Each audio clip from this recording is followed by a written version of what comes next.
All right. The next style we're going to explore is boneless style, which is more a freer but not spontaneous style than gongbi we just learned. Here we have a contemporary artist called Shi Qiao, translated as Stone Bridge. I have a special paper I sell on our website named after him. That's the kind of paper we use for this style. It's the same kind of paper, but for gongbi you have the sparklers, which the one we have. For the Stone Bridge, there's no sparklers, and it's less sized. It's like 80% sized. So I call that Stone Bridge for this kind of effect. It's similar to the one we saw in the antique store. They use running It's called Stone Bridge. This is a typical example of that. Is that similar to the one you see? It's almost like a watercolor approach. You do the strokes, and then you run some color or water into the wet stroke to create this kind of. Can you do that on this paper? Yeah, that's the paper. It's the same kind of paper we use for gongbi, but for some reason you may prefer not to have the sparklers, so you can order Stone Bridge paper. I think the paper we used on the first day, I think that was what paper? Yeah, the paper we used on this window shade. Semi-sized can also produce the same effect. Semi-sized, yeah, semi-sized shuan. You can use semi-sized shuan, Stone Bridge shuan. Stone Bridge is named after this artist to create this effect, and also the size shuan. That's what I'm using now. But the one we have is size shuan. Yeah, you can use if you don't like the sparkles, you can use the semi-sized shuan instead. This is the semi-sized shuan. You can let's just do an experiment on both, so you can. Okay, side by side. So this is the size shuan, this is the semi-size shuan, right? Okay. Can I get some? And this one is the same, but it's sized. Size is completely sized. So you need to. May I have some water from you? Okay, semi-size. In this case, it's not really semi. It's maybe 80%. So you can see it's not bleeding. I have some water here, so it bleeds. It shouldn't bleed that much. This is the semi-sized shuan. Okay. It bleeds a little more. Maybe on this paper, this is the size shuan. It has sparkles in it. Yeah. It doesn't bleed at all. Doesn't bleed at all. But this one has sparkles, like the cicada.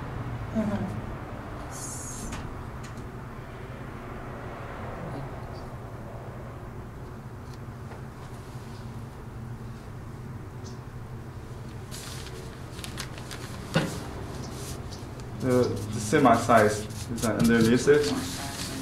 So I just use a backing paper to test my brush, as a testing brush paper. So you can see the semi-size underneath. I'm working on this, okay? And for the technique that we saw in the shop with the owl, that would be best done on a size, full size? Yes. On all of the above, with this. Except and size. Except, okay, let's just put it simple. Raw paper, mature paper, or ripened paper, what do you call this? One side is raw. Raw means untreated with size in Chinese. This is just translation issue. So we have regular shuan paper, raw paper. Then when you come to size it, you have semi-size or full-sized like this. But you also have different thickness. Cicada wing, which is sized but the thinnest one. And you can also have the double weight sized that way, yeah, thicker. We also have right here in this room. You can try. So the technique that we were exploring is this bonus style. So you kind of start with ink and then using water, and you can also use some color to create that kind of the texture. The water stains. You see, this is the procedure. So before it gets dry, you can start you can drip in light color, or you can drip darker ink or clean water. So it's all possible. So that's this is how you do it. And you can also use a clean brush, just like a double separate wash to kind of guide it. That's but try not to guide too much. If you do that all the way, it would become what? Gombi. Gombi style. So this is a bonus without the outline. So you don't do the outline first. Just do the wash. And while you do the wash, you can use water to create. The light tone comes after the medium. So you start from the medium. That's how I started, right? And I have to do the dripping right away with brown color into it. You have to deliver the color before it's too late. So while it's wet, it's like wet and wet. Wet into wet. Yeah. I have to fake it. And then you can also paint a little different color, like a green.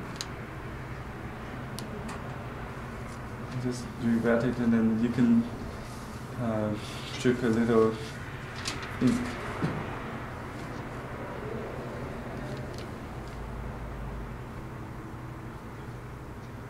On small paper, it's kind of difficult to see. That's why I put it over here to show you the technique. You see, this is the that looks like the tree in that owl picture. Right. It's almost like marbling. Marbling, wet into wet. But it's on the branch already. Yeah. Basically, if you have ink, medium ink, then you use the color or the water to create this kind of effect. Can you close the door?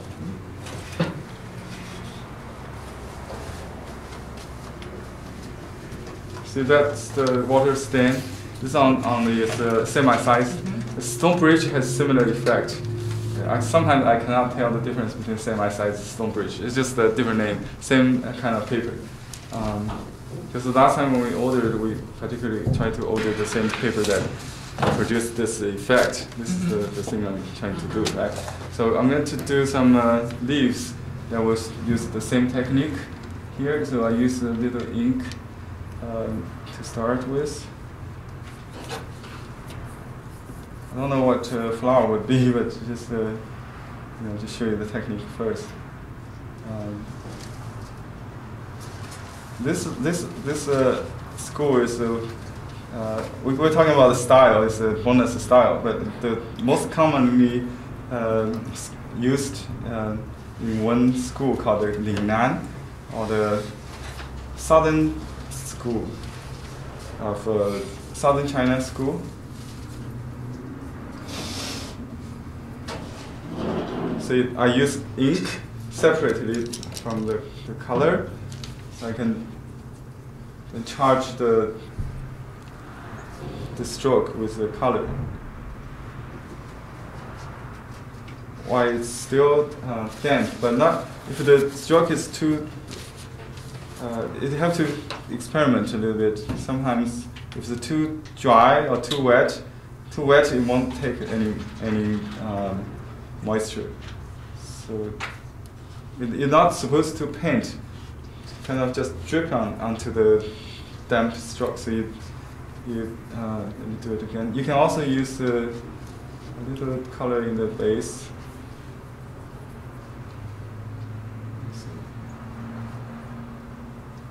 This first stroke created the form.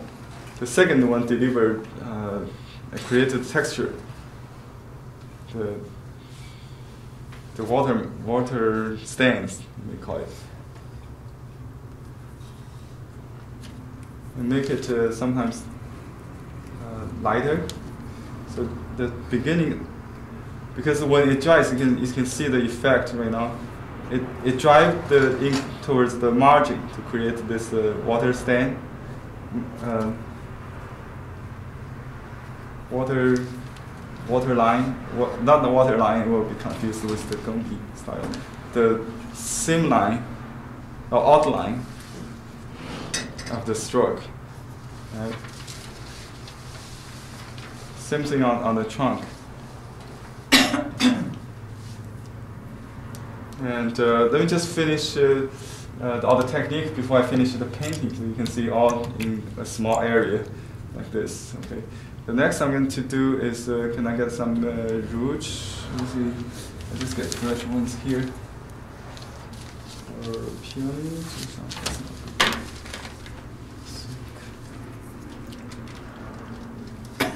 Some rouge in that. I have, yeah, maybe I have some here. I can use it. This one? Okay, sure. So when we do a pink flower in southern China school or Lingnan school, they would do the. We should use maybe fresh ones. Maybe. Oh, I have this. It's called the peony, but that's good too. Peony red. You can use a rouge or peony red or carmine. So you have some carmine or peony red, and if you do a hibiscus kind of flower, let's just do any flower. So you should paint the flower as if you have a design. I should put a design under it to begin with if you're not familiar with the. So it should not be too spontaneous because it's relatively more close to the, how do you say, the Gombi style, elaborate style, than the spontaneous style. So at this point, you just draw a shape of the flower. It could be peony or some other flowers. In this point, you don't see any pink, right? Just the transparent color of the red.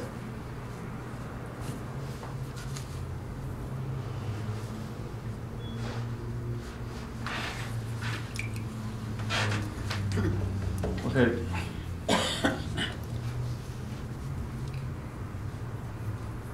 Maybe do a bud also.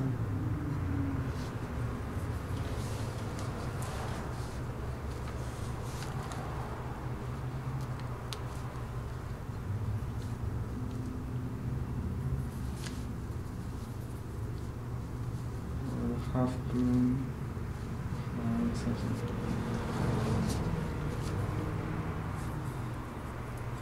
And I draw the calyx with some medium gray.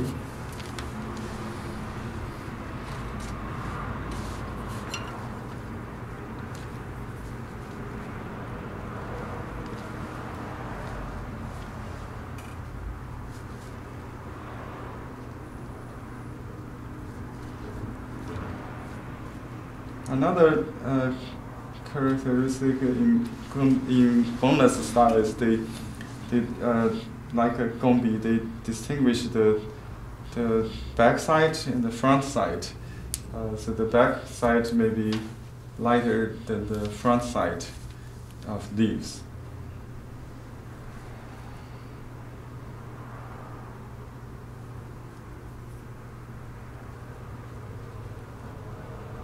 It's a little too dark. I try to make the contrast so you can see clearly what I'm trying to do. This is the front side to the back side. This is another leaf.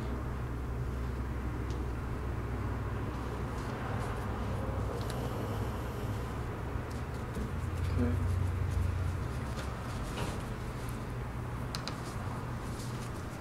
You can drop water to make the ink lighter. You can pick it up with a piece of napkin. Also, before you drop the water, if it's too dark, what do you do?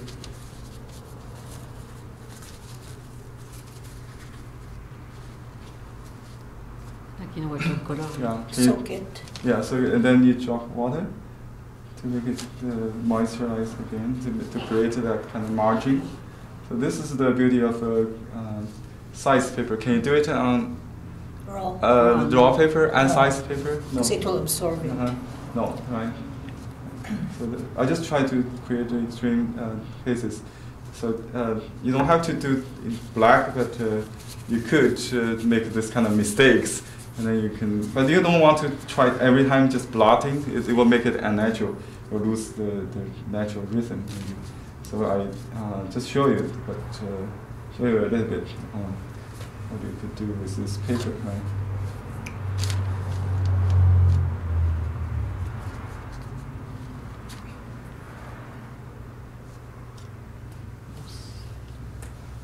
Dripping. In this space, I drip some green. Can I get some green from the palette here? Okay. This opaque green. Let's make it a little gray.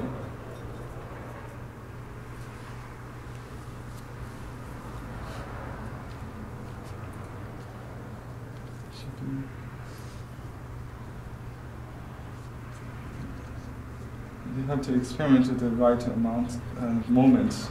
You can do it so it will rain to the margin, to the side to create this. It takes a long time. Actually, this is a slow painting process. See this? Come back again. And you can paint on both sides. So the ink squeezed into the middle. Now it's time to do the white charge. Let's better change different brush. So I can save it. White. Actually, I have some here.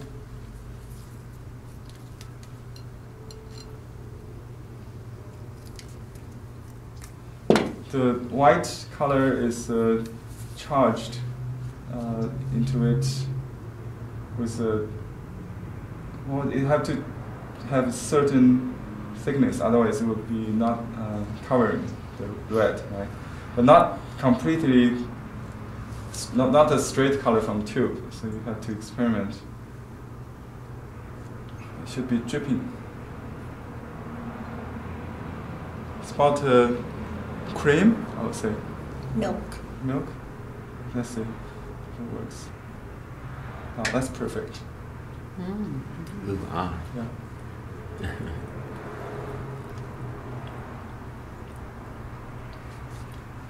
Yeah. If you do it correct moment, correct amount, correct consistency, it just does the work for you. That's how you did the orchid that's in the yes, doorway there? Yes. Yeah. And you will create the outline. It's outline less or the water does it for you. Yeah, the water does the outline for you. So but in the beginning you have to create this spontaneous kind of stroke to begin with. So don't worry about the color, the shading.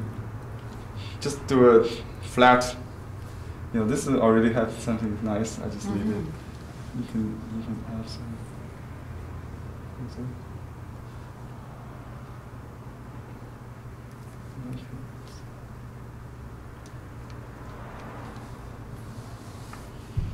Some green tone in it, I like. So that's the bonus style. It's really my favorite style. And I have a book written, about a collection of artist Li Yewu. He died very young. He's genius. Artist he belongs to the Ningnan school, and he does this bonus style very masterfully. something like that.